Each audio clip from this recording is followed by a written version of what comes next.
LD6 is broken into 3 star levels. Remember, if you are applying for the 4-star designation, you also need to meet the criteria in 3-star. The same applies for 5-star. 5-star has to meet 4 and 3-star criteria. Standard LD6 is the program uses materials that support children's learning and development. LD6 requires 2 types of evidence for submission for each star level. Always label your evidence and make it easy for the reviewer to find.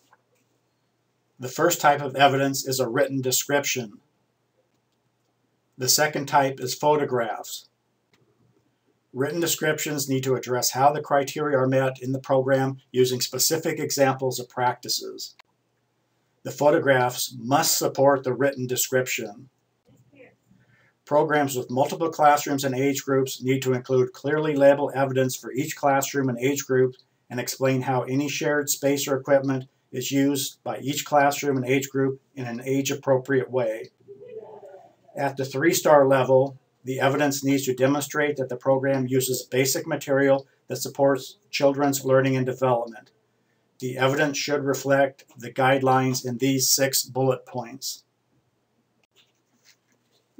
At the 4-star level, in addition to meeting the 3-star level criteria, the evidence needs to demonstrate that the program uses basic materials with enhancements that support children's learning and development.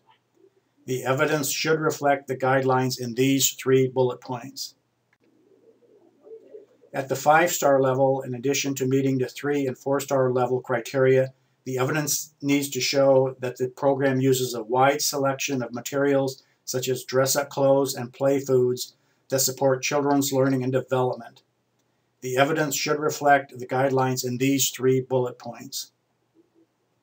Remember to use specific examples in your written description and make sure your photographs support your statements.